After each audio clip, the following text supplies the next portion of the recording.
knew an item of clothing could be so controversial. In France, an accessory has invaded politics and is causing a heated debate. The question is whether to ban the veils worn by Muslim women, but they come in many shapes and sizes. The hijab headscarf. This is the veil traditionally worn by Muslim women. It conceals the head and neck, not the face.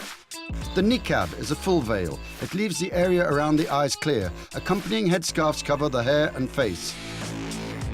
Worn chiefly in Saudi Arabia, it is also frequently associated with Salafi fundamentalism. The sita covers the face entirely. It's made of fine material, allowing the wearer to breathe and see through it. The burqa covers the whole face and body, leaving just a mesh screen at eye level. This is the traditional dress in Pakistan and Afghanistan's tribal areas. The burqa custom comes from specific tribal codes rather than any religious precepts. So where does fashion fit into all this? Because even if the debate is raging in France about politics and religion, it's still an accessory that, it turns out, women wear like a fashion statement. The full veil is above all a tradition, but today young women, and women in general, are customizing them. They wear them differently, according to the circumstances, and sometimes turn them into fashion accessories. So they can be fashion accessories. Are they considered seductive? No, I wouldn't go that far. After all, they are meant to conceal the wearer.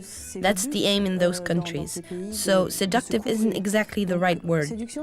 On the other hand, women do like their veil to appeal to other women. Lila helps her private clients keep up with Western fashion trends while respecting Middle Eastern constraints and traditions. This applies to the abaya, which is worn over other clothes. It can cover the body, feet and hands and can be worn with or without a veil. Traditionally it's black, but fashion is catching up with tradition. Nowadays, in the Middle East, women like to design their own abayas. They employ dressmakers to make them.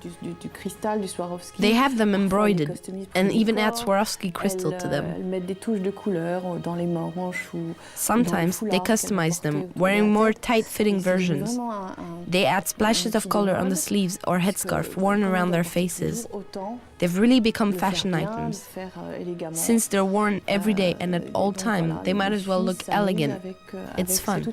Nobody ever said fashion was simple or even rational. In the West, we've been struggling for decades to free women from corsets and other instruments of torture. Today, it seems the most important thing is not losing face.